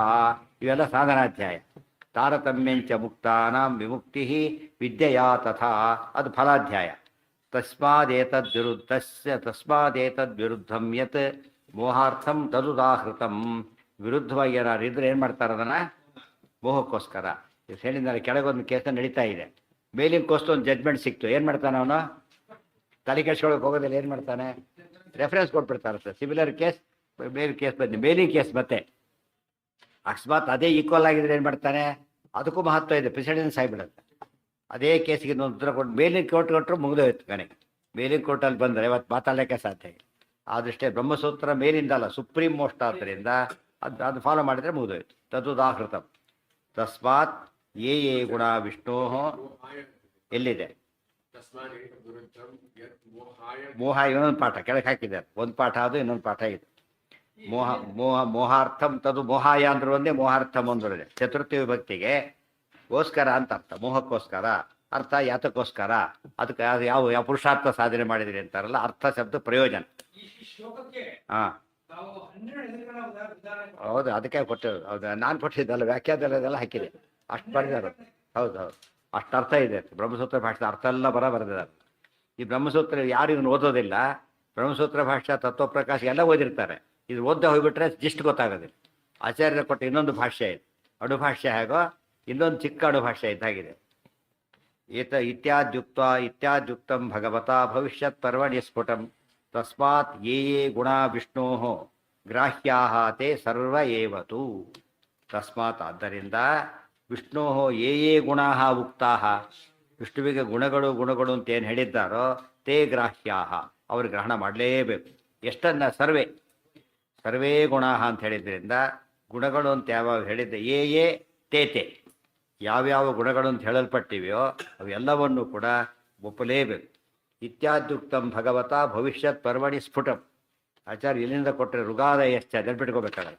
ಶುರು ಮಾಡಿ ಇಲ್ಲಿವರೆಗೂ ಮುಗಿಸಿದ್ದಾರಲ್ಲ, ಇದಿಷ್ಟು ಏನಿವೋ ಭವಿಷ್ಯತ್ ಪರ್ವ ಅನ್ನೋ ಗ್ರಂಥದ ಆಧಾರದಲ್ಲಿ ಕೊಟ್ಟಿರೋ ಅವೇ ವಾಕ್ಯಗಳಿವೆಲ್ಲ. ತಮ್ಮ ವಾಕ್ಯ ಇಲ್ಲೇ ಇಲ್ಲ. ಇದು ತೆಗೆದಾಕ್ತಾ ಹೋದರೆ ಆಚಾರ್ಯ ಶ್ಲೋಕ ಸಿಗೋದು ಸಿಗೋದು 4 ಅಷ್ಟೇ. ಉಳಿದೆಲ್ಲ ಬರೆಲ್ಲ ಕೊಟೇಶನ್ಸೆ. ನೋಡಿ, ಬ್ರಹ್ಮಸೂತ್ರ ಮೃಗಾದಯಶ್ಚ ಚತ್ವಾರ 30ನೇ ಶ್ಲೋಕ ಅಲ್ಲಿಂದ ಶುರುವಾಗಿದೆ. ಮೃಗಾದಯಶ್ಚ ಚತ್ವಾರ ಪಂಚರಾತ್ರಂಚ ಭಾರತ 30ನೇ ಶ್ಲೋಕ ಇದರಲ್ಲಿ. ಅಲ್ಲಿಂದ ಇಲ್ಲಿವರೆಗೂ ಕೂಡ ಏನದು ಹಿಂದೆ ಹೇಳಿದ್ದು ಕೊಟ್ಟ ಭವಿಷ್ಯತ್ ಪೂರ್ವವಾಕ್ಯದ ಸಪೋರ್ಟ್. ಒಂದು ಗ್ರಂಥ ಮುಗಿತಾರೆ, ಇನ್ನೊಂದು ಗ್ರಂಥ ಕೋಟ್ ಮಾಡ್ತಾರೆ. ಇದು ಒಂದೇ ಅಲ್ಲ, ಏಷ ಮೋಹಂ ಸೃಜಾಮ್ಯಾಶು ಯೋಜನಾನ್ ಮೋಹಯಿಷ್ಯತಿ ತ್ವಂಚ ರುದ್ರ ಮಹಾಬಾಹೋ ಮೋಹಶಾಸ್ತ್ರಾಣಿ ಕಾರಯ. ಇನ್ನೊಂದು ವಾಕ್ಯ ಏನು ಹೇಳ್ಬೇಕು ನೀವೀಗ? ಯಾವುದೋ ಒಂದು ಪುರಾಣ ಕೋಟ್ ಮಾಡಿದ್ದೀರಿ, ಅದರಲ್ಲಿ ಯಾತಕ್ಕೆ ಒಪ್ಪಬೇಕು ಅಂದರೆ ಇನ್ನೊಂದು ತಗೊಂಡು ಇನ್ನೊಂದು ಕೋಟ್ ಮಾಡಿದ್ರಿ. ಈಗ ಏನಂತ? ಏ ಗುಣ ವಿಷ್ಣು ಗ್ರಾಹ್ಯಾಸ್ತೆ ಹೇಳಿದ ಮೇಲೆ ಏಷ ಮೋಹಂ ಸೃಜಾಮಿ ಆಶು ಯೋಜನಾನ್ ಮೋಹಯಿಷ್ಯತಿ ತ್ವಂಚ ರುದ್ರ ಮಹಾಬಾಹೋ ಮೋಹಶಾಸ್ತ್ರಾಣಿ ಕಾರಯ. ನೋಡಿ ರುದ್ರದೇವರೇ, ನಾನು ಮೋಹವನ್ನು ಸೃಷ್ಟಿ ಮಾಡ್ತೇನೆ. ಈಗ ಅದೇನು ಮಾಡುತ್ತೆ? ಜನಗಳ ಅಸುರ ಜನ ಅನ್ನಂತ ಅರ್ಥ, ಅಸುರ ಜನಗಳನ್ನು ಮೋಹನೆ ಮಾಡ್ತಾ ಇದೆ. ತ್ವಂಚ ರುದ್ರ ಮಹಾಬಾಹೋ, ಹೇ ರುದ್ರದೇವರೇ ನೀವೇನು ಮಾಡಬೇಕು? ಮೋಹಶಾಸ್ತ್ರಾಣಿ ಕಾರಯ, ಮೋಹಶಾಸ್ತ್ರಗಳನ್ನು ಬರೀರಿ. ನಾನು ಮೋಹ ಕೊಟ್ಟೆ, ಈಗ ಪ್ರಾವಿಡೆಂಟ್ ಕೊಟ್ಟಿದ್ದೇನೆ, ಅಡುಗೆ ಮಾಡಿರಿ ಅಂತ ಹೇಳಿದ್ರೆ ಹಾಗೆ ಮೋಹನ ಸೃಷ್ಟಿ ಮಾಡಿದ್ದೇನೆ, ಅದನ್ನು ಉಪಯೋಗ ಮಾಡ್ಕೊಂಡು ಏನು ಮಾಡ್ಬೇಕು ನೀವೀಗ? ಮೋಹಶಾಸ್ತ್ರಗಳನ್ನು ಬರೀತಾ ಹೋಗ್ಬೇಕು. ನೀವ್ಯಾಕೆ ಬರೀಬೇಕು? ಮಹಾಬಾಹೋ, ನೀವು ಮಹಾಬಾಹುಗಳು. ಮಹಾಬಾಹು ಅಂದ್ರೆ ಏನು? ಸಮರ್ಥ, ಹೈಲಿ ಕೇಪಬಲ್ ಅಂತ ಅರ್ಥ. ಯಾರಂತಾರೆ? ತಿರುಪತಿ ಬೆಟ್ಟ ಹತ್ತಿ ಅಂತಾರೆ. ನನ್ನ ಕೈಲಾಗೋದಿಲ್ಲ ಅಂತಾರೆ. ಕೈಲಲ್ರಿ ಕಾಲಿನ ಹತ್ತಿರ ಅಂತ ಹೇಳ್ತಾರೆ. ಏನಂತಾರೆ? ಅದು ಕೈಲಾಗೋದಿಲ್ಲ, ಅದು ಏನರ್ಥ ಅದಕ್ಕೆ? ಕೈಲಾಗೋದಿಲ್ಲ ಶಬ್ದಕ್ಕೆ ಬಾಯಿಲಾಗುತ್ತೆ ಕಾಲಿಲಾಗುತ್ತೆ ಅಂತ ಅರ್ಥ ಅಲ್ಲ. ನನ್ನ ಕೆಪಾಸಿಟಿ ಇಲ್ಲ ಅಂತ ಅರ್ಥ. ನಿಮ್ಗೆ ಕೆಪಾಸಿಟಿ ಇದೆ. ಯಾಕೆ ಕೆಪಾಸಿಟಿ ಇದೆ ಅವರಿಗೆ? ಮನಸ್ಸು ಕೆಡಿಸ್ಬೇಕು, ಬರೋಣಿ ಆಗ್ಬೇಕಾರೆ ಅವರು. ಅದರಿಂದ ಏನಿದೆ? ಕೆಪಾಸಿಟಿ ಇದೆ ಅಂತ ಅರ್ಥ. ಅನಸ್ತೀಶಿಯಾತ್ಗೆ ಕೆಪಾಸಿಟಿ ಇದೆ. ಯಾತಕ್ಕೆ? ಅದನ್ನೇ ಸ್ಪೆಷಲಿಸ್ಟ್ ಅವರು. ಏನು ಮಾಡ್ತಾನೆ ಅವನು? ಹ್ಯಾಕೆ ಕೊಡುವ ಎಚ್ಚರದಗೋಸ್ಕರ ಉಳಿದೋದು ಎಚ್ಚರ ಪ್ರಕಾರ ಪಂಜಿತ ಆಗುತ್ತೆ. ಇವರು ಸುಖವಾದಿ ತಪ್ಪಿಸ್ಬಿಡ್ತಾರೆ. ಅದು ನಿಮಗೆಲ್ಲ ಸುಲಭವಾಗಿ ಬರುತ್ತೆ. ಆದ್ದರಿಂದ ಮೋಹ ಕವಿಸ್ಬಿಡಿ ಅಂತೇಳಿ. ಏಷ ಮೋಹಂ ಸೃಜಾಮ್ಯಾಶು ಯೋಜನಾನ್ ಮೋಹಯಿಷ್ಯತಿ ತ್ವಂಚ ರುದ್ರ ಮಹಾ. ಚ ಅಂತ ಯಾತಕ್ಕೆ ಹೇಳಿದ್ರು ಅಂದರೆ, ತಯಾರಿ ಮಾಡ್ಕೊಟ್ಬಿಟ್ಟಿದ್ದೇನೆ, ಚ ನೀವು ಕಂಟಿನ್ಯೂ ಮಾಡಿ ಅಷ್ಟೇ. ನಿಮ್ಮ ರೋಲ್ ಇರೋ ಸೆಕೆಂಡರಿ ರೋಲ್ ಅಷ್ಟೇ, ಪ್ರೈಮರಿ ರೋಲ್ ನಾನೇ ಮಾಡಿದ್ದೇನೆ. ಮೋಹಶಾಸ್ತ್ರಾಣಿ ಕಾರಯ, ಮೋಹಶಾಸ್ತ್ರಗಳನ್ನು ಕಾರಯ. ಎರಡಿದೆ ಈಗ. ಕಾರಯ ಮಾಡಿಸಿ ಮತ್ತು ನೀವು ಮಾಡ್ರಿ, ಮಾಡಿಸ್ರಿ ಕೂಡ. ನಿಮ್ಮ ಶಿಷ್ಯರ ಕೈಲಿ ಅದೇ ಕೆಲಸನೇ ಮಾಡಿಸ್ರಿ ಅಂತ ಅರ್ಥ. ಇಬ್ಬರು ಅದೇ ಕೆಲಸನೇ ಮಾಡಿ. ಯಾರಿಂದ? ಅಲ್ಲಿ ಒಟ್ಟು ಇದರಿಂದ ಮೋಹಕ್ಕೆ ಯಾರು ಒಳಗಾಗಬೇಕೋ ಅವ್ರಿಗೆಲ್ಲ ಬರೋ ಹಾಗೆ ಮಾಡಿಸ್ಬಿಡಿ. ಯಾರು ಆರಿಸ್ಕೋಬೇಕೋ ಆರಿಸ್ಕೊಳ್ಳಿ. ಅತಥ್ಯಾನಿ ವಿತಥ್ಯಾನಿ ದರ್ಶಯಸ್ವ ಮಹಾಭುಜ. ನೀವು ಹೇಗೆ ತೋರಿಸ್ಬೇಕು ಗೊತ್ತಾ? ಅತಥ್ಯಾನಿ ಇಲ್ಲದನ್ನು ಹೇಳ್ರಿ, ವಿತಥ್ಯಾನಿ ವಿರುದ್ಧವಾಗಿ ಹೇಳ್ರಿ. ಎರಡೆರಡು. ಅಜ್ಞಾನ ಮಿಥ್ಯಾಜ್ಞಾನ ಇದ್ದಾಗ. ಅಜ್ಞಾನ ಅಂದ್ರೇನು ಗೊತ್ತಿಲ್ಲ, ಮಿಥ್ಯಾಜ್ಞಾನ ಅಂದ್ರೇನು ತಪ್ಪಾಗಿ ಗೊತ್ತಿದೆ. ಯಥಾರ್ಥ ಜ್ಞಾನ, ಅಜ್ಞಾನ, ಮಿಥ್ಯಾಜ್ಞಾನ, 3 ಸ್ಟೇಜ್ ಇದೆ. ಅತಥ್ಯಾನಿ ಅಂದರೆ ಇಲ್ಲದನ್ನು ತೋರಿಸಿ, ವಿತಥ್ಯಾನಿ ಇಲ್ಲದೆ ಅಪೋಸಿಟ್ ಆಗಿ ತೋರಿಸಿ, ಎರಡನ್ನು ಕೂಡ. ಅದು ಗುಣಗಳಿಲ್ಲ ಅಂಥೇಳಿ ಅದು ಒಂದಾಯ್ತು. ದೋಷಗಳಿವೆ ಅಂತೇಳಿ ಏನಾಯ್ತಾಗ? ಮಿಥ್ಯಾಜ್ಞಾನ. ಎರಡು ಮಿಥ್ಯಾಜ್ಞಾನನೇ, ಅದು ಇನ್ನೂ ಇಂಟೆನ್ಸಿಟಿ ಜಾಸ್ತಿ. ಅದು ಇವತ್ತು ಅಜ್ಞಾನಕ್ಕೂ ಪನಿಷ್ಮೆಂಟ್ ಇದೆಯೋ ಇಲ್ವೋ? ಇದೆ. ನಾವು ರೂಲ್ಸ್ ಗೊತ್ತಿದ್ದಿಲ್ಲ ಅಂತ ಹೇಳ್ತಾನೆ ಏನು ಮಾಡ್ತಾರಾಗ? ಇದೊಂದು ಫೈನ್ ಹಾಕ್ತಾರೆ. ಅದಕ್ಕೆ ತಿಳ್ಕೊಂಡಿರ್ಬೇಕು. ಇವತ್ತು ನಮಗೆ ರೂಲ್ಸ್ ಗೊತ್ತಿಲ್ಲ, ವೆಹಿಕಲ್ಲು ಇಲ್ಲ, ರೂಲ್ಸು ಗೊತ್ತಿಲ್ಲ, ಯೋಚನೆ ಇಲ್ಲ. ವೆಹಿಕಲ್ ತೊಗೊಂಡ್ಮೇಲೆ ಏನು ಮಾಡ್ಬೇಕು? ನಾವಾಗ ರೂಲ್ಸ್ ತಿಳ್ಕೊಬೇಕಲ್ಲ. ಡ್ರೈವಿಂಗ್ ಬಂದ ರೂಲ್ಸ್ ಯಾವ ಗೊತ್ತಿರಬೇಕು. ಈ ಶಾಸ್ತ್ರ ಪ್ರಪಂಚಕ್ಕೆ ಬಂದಮೇಲೆ ಏನು ಮಾಡಬೇಕು? ರೂಲ್ಸನ್ನು ಫಾಲೋ ಮಾಡು. ಅಡ್ಮಿಷನ್ ಆದಮೇಲೆ ಇನ್ಸ್ಟಿಟ್ಯೂಷನ್ ಫಾಲೋ ಮಾಡಬೇಕು. ಅದು ಅಕ್ಷಮ್ಯ. ನಮಗೆ ಗೊತ್ತಿಲ್ಲ ಪುಣ್ಯ ಅಂತ ತಿಳ್ಕೊಳ್ಳೋಕೆ ಹೋಗಬಾರ್ದು. ಮನುಷ್ಯ ದೇಹವಿದೆ ನಮಗೆ. ಮನುಷ್ಯ ದೇಹಕ್ಕೆ ಏನು ಕೊಟ್ಟಿದ್ದಾನೆ ಪರಮಾತ್ಮ? 11 ಇಂದ್ರಿಯ ಕೊಟ್ಟಿದ್ದಾನೆ. ಅದ್ಮೇಲೆ ಇನ್ನೂ ಸಾಲದು ಅಂದರೆ ಫುಲ್ ಸ್ಟಾಫ್ ಕೊಟ್ಟ ಕೆಲಸ ಮಾಡದೆ ಹೋದರೆ, ಫುಲ್ ಸ್ಟಾಫ್ ಇದ್ದ ಕೆಲಸ ಯಾರು ತಪ್ಪದು? ಚೀಫ್ತೆ ತಪ್ಪು. ಸ್ಟಾಫೇ ಕೊಟ್ಟಿಲ್ಲ ಅಂತ ಏನು ಮಾಡ್ಬೋದಾಗ? ಕುರುಡ ಜೋರು ಮಾಡ್ಬೋದು ದೇವರಿಗೆ. ನಾನು ನೋಡಿದ ಕಣ್ಣೆ ಕೊಟ್ಟು ಏನು ನೋಡಲಿ ನಿನ್ನ ಅಂತ ಹೇಳ್ಬೋದು. ಕಾಲೇ ಕೊಟ್ಟಿಲ್ಲ, ಎಲ್ಲಿ ಬೆಟ್ಟ ಹತ್ತಲಿ ಅಂತ ಕೇಳ್ಬೋದು. ನಮಗೆ ಹಾಗೆ ಹೇಳಕ್ಕೆ ಬರೋದೆ. ಎಲ್ಲ ಇಂದ್ರಿಯ ಇದ್ದೇವರಿಗೆ. ಬೇರೆ ಎಲ್ಲ ಪ್ರಾಣಿಗಳಿಗೆ ಏನಿಲ್ಲ? 11 ಇಂದ್ರಿಯ ಇಲ್ಲ. ಅದಕ್ಕೆ ನೀನು ಮಾಡಲೇಬೇಕು. 11 ಪ್ರಧಾನವಾದ್ದು ಮನಸ್ಸು. ಅದು ರುದ್ರದೇವರು. ಎಲ್ಲ ಇಂದ್ರಿಯ ಕೆಲಸಕ್ಕೆ ಬರುತ್ತೆ. ಅದರಿಂದ ದರ್ಶಯಸ್ವ ಮಹಾಭುಜ. ಅತಥ್ಯಾನಿ ವಿತಥ್ಯಾನಿ ದರ್ಶಯಸ್ವ. ಅದು ಕೂಡ ದರ್ಶಯಸ್ವ ಏನರ್ಥ? ಅದಕ್ಕೆ ತೋರಿಸಿ ಅಂದರೆ ದರ್ಶನ ಶ್ರುತಿಗಳು. ಶ್ರುತಿಗಳನ್ನು ಅಪಾರ್ಥ ಮಾಡಿ ನೋಡಿ ಅಲ್ಲಿದೆ ಅಂತ ಕನ್ಫ್ಯೂಸ್ ಮಾಡಿ ಅವರಿಗೆ. ವೇದವಾಕ್ಯನೇ ನಾನೇ ಸರ್ವೋತ್ತಮ ಅಂತ ಹೇಳ್ಕೊಳ್ಳಿ. ಏಕೋ ರುದ್ರಿಯ ಕೊಟೇಶನ್ ಕೊಡಿ. ಏಕೋ ರುದ್ರೋ ಅದ್ವಿತೀಯ ಆಯತಸ್ತೆ. ನೋಡಿದ್ರೆ ಪೂರ್ವದಾಗ ಆಯ್ತಲ್ಲ, ಆಗ ಆ ರೀತಿ ಮಾಡ್ಕೊಳ್ಳಿ. ಮಹಾಭುಜ, ಮಹಾಭುಜ, ಮಹಾಬಾಹ ಅಂದ್ರೂ ಒಂದೇ, ಮಹಾಭುಜ ಅಂದ್ರೂ ಒಂದೇ. ಬಾಹುಭುಜ. ಪ್ರಕಾಶಂಕುರು ಚಾತ್ವಾರಂ ಅಪ್ರಕಾಶಂಚ ಮಾಂಕುರು. ನೀನೇನು ಮಾಡ್ಕೋಬೇಕು ಅಂತ ನಿಮ್ಮ ಬಗ್ಗೆ ಹೇಳ್ಕೊಡ್ರಿ, ನನ್ನ ಬಗ್ಗೆ ಹೇಳಬೇಡಿ. ಪ್ರಕಾಶಂಕುರು ಚಾತ್ಮಾನ. ಏನು ಗೊತ್ತಾಗುತ್ತೆ? ಅದೇ ಹೆಸರು ಬೇಡ. ಪ್ರಕಾಶಂಕುರು ಚಾತ್ಮಾನಂ. ಯಾಕೆ ಎಲ್ಲ ಕಡೆ ಕೇಳಿಸುತ್ತೆ. ಅರ್ಥ ಆಯ್ತಾ? ಪ್ರಕಾಶಂ ಕುರು ಚಾತ್ಮಾನಂ ಅಪ್ರಕಾಶಂಚ ಮಾಂಕುರು. ನನ್ನನ್ನು ಬೆಳಕಿಗೆ ನಿಮ್ಮನ್ನು ಬೆಳಕಿಗೆ ತಂದುಕೊಡಿ. ಆತ್ಮಾನಂ ನಿಮ್ಮನ್ನು, ನನ್ನನ್ನು ಬೆಳಕಿಗೆ ತರದಂತೆ ಮಾಡಿಬಿಡಿ. ಎರಡು ಕೆಲಸ ಮಾಡಿ. ಸೊ ಪಾಶುಪತ ಮತ್ತು ಓದೋರಿಗೆ ಏನು ಬರೋದಿಲ್ಲ, ವಿಷ್ಣು ಸರ್ವೋತ್ತಮ ಗೊತ್ತಾಗೋದಿಲ್ಲ, ಜೊತೆಗೆ ಶಿವ ಸರ್ವೋತ್ತಮನೇ ಗಟ್ಟಿ ಬಿಡೋದು.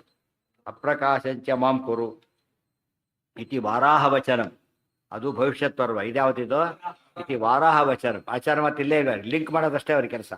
ಇತಿ ವಾರಾಹ ವಚನಂ ಬ್ರಹ್ಮಾಂಡೋಕ್ತಂ ತಥಾ ಪರಂ. ಇನ್ನೊಂದು ವಾಕ್ಯ ಕೊಡ್ತೀವಿ, ಬ್ರಹ್ಮಾಂಡ ಪುರಾಣದಲ್ಲಿದೆ. ಕೊಟೇಶನ್ ಹ್ಯಾಕ್ ಕೊಡಬೇಕು ತೋರಿಸ್ತಾರೆ ಆಚಾರ್ಯ. ಕಂಪ್ಲೀಟ್ ಇಮ್ಮಿಡಿಯೇಟ್ ಆಗಿ ಲಿಂಕ್ ಕೊಟ್ಟು ಬ್ರಹ್ಮಾಂಡೋಕ್ತಂ ತಥಾ ಪರಂ ಅಮೋಹಾಯ ಗುಣ ವಿಷ್ಣೋ ಆಕಾರ ಚಿಚ್ಚರೀರತ ನಿರ್ದೋಷತ್ವಂ ತಾರತಮ್ಯಂ ಮುಕ್ತಾನಾಮಪಿ ಚೋಚ್ಯತೆ ಏತದ್ವಿರುದ್ಧಂ ಯತ್ ಸರ್ವಂ ತನ್ಮೋಹಾಯೇತಿ ನಿರ್ಣಯ. ಏನು ಮಾಡಿದ್ರು ಕೆಲಸಲ್ಲ, ಆರ್ಡ್ರ್ ಬಂತು, ಡೆಡ್ ಆರ್ ಅಲೈವ್ ಅವ್ನು ಹಿಡ್ಕೊಂಬನ್ನಿ ಅಂತ ಹೇಳಿದರು. ಡೆಡ್ ಆರ್ ಹಿಡ್ಕೊಂಬನ್ನಿ ಅಂತ ಕೇಳಿದರೆ ನಾವೇನು ಮಾಡೋದೀಗ, ಹೊರಟ್ಬಿಡೋದು. ನಾವು ಡೆಡ್ ಹಿಡ್ಕೊಂಡು ನಮಗೆಲ್ಲ ಹೇಳಿದ್ದಲ್ಲ, ಯಾರಿಗೆ ಹೇಳಿದ್ದದು? ಪೊಲೀಸ್ ಆ ಡಿಪಾರ್ಟ್ಮೆಂಟ್ ನಾವೆಲ್ಲ ಅರ್ಥ ಮಾಡ್ಕೊಬಾರ್ದು ಅದನ್ನು ಹೋಗ್ಬಿಟ್ಟು. ಅದಕ್ಕೆ ಹೊಡಿ ಬಡಿ ಕಡಿ ಅಂತ ಹೇಳಿದ್ರೆ ಪೊಲೀಸ್ ನಮಗೆ ಸಂಬಂಧಪಟ್ಟಿದ್ದಲ್ಲ ಅದು. ಅದಕ್ಕೆ ಸ್ವಧರ್ಮ ಆಚರಣೆ, ಸ್ವಧರ್ಮ ಅಂತ ಮಾಡಬೇಕು ಅಷ್ಟೇ ಹೊರತು ಬೇರೆ ಅಲ್ಲ. ದುರ್ಮತ ಖಂಡನೆ ಮಾಡಿ ಇದು ಪೊಲೀಸರಿಗೆ ಹೇಳಿದ್ದಲ್ಲ, ಯಾರಿಗೆ ಹೇಳಿದ್ದಿದ್ದನ? ನಮಗೆ ಹೇಳಿದ್ದಿದ್ದ. ಅವರ ಡಿಪಾರ್ಟ್ಮೆಂಟಿಗೆ ಸಂಬಂಧಪಟ್ಟಿದ್ದ ಕೆಲಸ ಮಾಡಬೇಕು. ಸ್ವಧರ್ಮ ಅಂದ್ರೆ ಅದು. ಇತಿ ವಾರಾವಚನ ಅಮೋಹಾಯ ಗುಣ ವಿಷ್ಣೋ ಆಕಾರ ಚಚ್ಚೀರತ. ಏನು ಸತ್ಯ, ಏನು ಸುಳ್ಳು, ಒಂದು ಪ್ರಿನ್ಸಿಪಲ್ ಹೇಳ್ಬಿಡ್ತೇವೆ ಕೇಳಿ ಅಂತ ಹೇಳ್ತಾರೆ. ಏನು ಪ್ರಿನ್ಸಿಪಲ್ ಅಂದರೆ ಗುಣ ವಿಷ್ಣೋ ಗುಣ ಅಮೋಹಾಯ. ವಿಷ್ಣುವಿನ ಗುಣಗಳು ಎಲ್ಲೆಲ್ಲೇ ವರ್ಣನೆ ಮಾಡ್ತೇವೋ ಅದೇನದು ಮೋಹಕ್ಕೋಸ್ಕರ ಹೇಳಿದ್ದಲ್ಲ. ಏನದು? ಫ್ಯಾಕ್ಟ್. ವಿಷ್ಣುವಿನ ಗುಣ ಎಲ್ಲೆಲ್ಲಿ ಹೇಳ್ತೇವೋ ಅದೆಲ್ಲ ಏನದು? ಫ್ಯಾಕ್ಟ್ ಅದು. ಮತ್ತೆ ಆಕಾರ, ದೇವರ ರೂಪ ಇದೆ ಅಂತ ಹೇಳ್ತೇವಲ್ಲ ಅದೇನದು? ಸತ್ಯ. ಚಿಚ್ಚರೀರತ ಜ್ಞಾನಾನಂದ, ಚಿತ್ ಅಂದರೆ ಜ್ಞಾನ, ಜ್ಞಾನಾನಂದಮಯ ಶರೀರ ಅಂತ ಹೇಳ್ತೇವಲ್ಲ ಸತ್ಯ. ನಿರ್ದೋಷತ್ವ ಬರುತ್ತಲ್ಲ ಅದೇನದು? ಸತ್ಯ. ತಾರತಮ್ಯಂ ಅದು ಸತ್ಯ. ಮುಕ್ತಾನಾಮಪಿ ತಾರತಮ್ಯಂ ಅದು ಯಥಾರ್ಥನೇ. ಇದಿಷ್ಟು ಕೂಡ ಇಟ್ಕೊಂಡು ಏತದ್ ವಿರುದ್ಧಂ ಯತ್ ಸರ್ವ, ಇದಕ್ಕೆ ಆಪೋಸಿಟ್ ಹೇಳ್ತಾರಲ್ಲ. ವಿಷ್ಣು ಗುಣಗಳಿಲ್ಲ, ದೋಷಗಳಿವೆ, ಅವನು ನಿರಾಕಾರ, ಅವನಿಗೆ ಜ್ಞಾನನೇ ಇಲ್ಲ, ಅವನ ದೋಷ ಇಲ್ಲ, ದೋಷ ಇದೆ, ತಾರತಮ್ಯ ಇಲ್ಲೇ ಇಲ್ಲ, ಮುಕ್ತರಲ್ಲೂ ತಾರತಮ್ಯ ಇಲ್ಲ. ಇವೆಲ್ಲ ಏನಿವು? ಆಪೋಸಿಟ್ ಇವೆಲ್ಲ ಕೂಡ. ಅದೇನಂತ ತಿಳ್ಕೊಬೇಕದನ್ನ? ಮೋಹಾಯ. ಎಲ್ಲಿ ಹೇಳಿದ್ರೆ, ಶಾಸ್ತ್ರದಲ್ಲಿ ಹೇಳಿದ್ರೆ ಅಥವಾ ಪಾಶುಪತಾದಿಗಳಲ್ಲಿ ಬಂದಿದ್ರೆ ಅದು ಮೋಹಕ್ಕೋಸ್ಕರ ಹೇಳಿದ್ದಾರೆ ಅಂತ ತಿಳ್ಕೊಬೇಕೆ ಹೊರತು ಯಾವುದಕ್ಕಲ್ಲ. ಇದಕ್ಕೆಲ್ಲ ಹೇಳಿದ್ದು ಅಲ್ಲೇ ಅಲ್ಲ. ತನ್ಮೋಹ ಏತಿ ನಿರ್ಣಯ.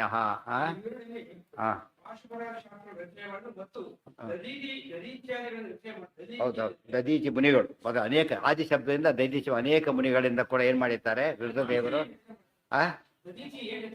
ಅದೇನು ಹೇಳಿಲ್ಲ, ಏನ್ ಮಾಡಿದ್ದಾರೆ ಅಂತ ಹೇಳಿಲ್ಲ. ಮಾಡಿದರು ಅಂತ ಅಷ್ಟೇ. ಈ ಕಾಲಕ್ಕಿಲ್ಲ ಅದು, ಆ ಕಾಲಕ್ಕಿತ್ತು.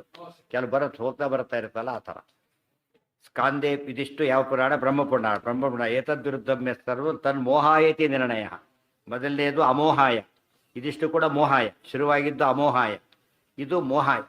ಯಾವುದು ಮೋಹ, ಯಾವುದು ಮೋಹಕ್ಕಲ್ಲ ಅಂಬುದು ಸ್ಪಷ್ಟ ಆಯ್ತು. ಈಗ ಮತ್ತೆ ಕಂಟಿನ್ಯೂ ಮಾಡ್ತಾರೆ. ಸ್ಕಾಂದೇಪ್ಯುಕ್ತಂ ಶಿವೇನೈವ ಷಣ್ಮುಖಾಯೈವ ಸಾದರಂ. ಇನ್ನೊಂದು ವಾಕ್ಯ, ಸ್ಕಾಂದೇಪ್ಯುಕ್ತಂ ಶಿವೇನೈವ ಷಣ್ಮುಖಾಯೈವ ಸಾದರಂ ಶಿವಶಾಸ್ತ್ರೇಪಿ ತದ್ಗ್ರಾಹ್ಯಂ ಭಗವಚ್ಛಾಸ್ತ್ರಯೋಗೀಯತೆ. ಸ್ಕಾಂದೇಪ್ಯುಕ್ತಂ ಸ್ಕಂದ ಪುರಾಣದಲ್ಲೂ ಬಂದಿದೆ ಅಂತ ಹೇಳಿದ್ರು. ಸ್ಕಂದ ಪುರಾಣದಲ್ಲೂ ಬಂದಿದೆ. ನಮಗೇನು ಅನಿಸ್ತು ಈಗ? ಏನೋ ಒಂದು ಬ್ರಹ್ಮಾಂಡ ಪುರಾಣ ಹೇಳಿದ್ರಿ, ಭವಿಷ್ಯತ್ ಪರ್ವ ಹೇಳಿದ್ರಿ, ವರಾಹ ಪುರಾಣ ಹೇಳಿದ್ರಿ, ಮತ್ತೆ ಸ್ಕಂದ ಪುರಾಣ ಅಂದರೆ ಸ್ಕಂದ ಪುರಾಣ ತಾಮಸ ಪುರಾಣ, ಅದರಲ್ಲೂ ಹೇಳಿದ್ದಾರೆ ನೋಡಿ ಅಂತ ಹೇಳ್ತಾರೆ. ತಾಮಸ ಪುರಾಣದಲ್ಲೂ ಕೂಡ ಹೇಳಿದ್ದಾರೆ, ಹೇಳ್ತೇವೆ. ಗೀತೆಯಲ್ಲಿ 1ನೇ ಅಧ್ಯಾಯದಲ್ಲಿ ಬಂದಿದೆ, 10ರಲ್ಲೂ ಹೀಗೆ ಬಂದಿದೆ, 11ರಲ್ಲೂ ಬಂದ. ಏನರ್ಥ ಈಗ? ಮಹಾ ತಾತ್ಪರ್ಯ ಅಂತ.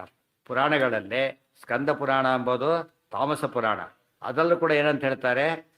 ವಿಷ್ಣು ಸರ್ವೋತ್ತಮ ಮತ್ತು ವಿರುದ್ಧ ಏನಾದ್ರು ಹೇಳಿದರೆ ಅದೇನಂತ ತಿಳ್ಕೊಳ್ಳಿ, ತಾಮಸ ಅಂತ ತಿಳ್ಕೊಳ್ಳಿ ಅಂತ ಹೇಳ್ಬಿಟ್ಟಿದ್ದಾರೆ. ಅದ್ಮೇಲೆ ಇದು ಪ್ರಾತಾಡಾಗಿಲ್ವೇ ಇಲ್ಲ.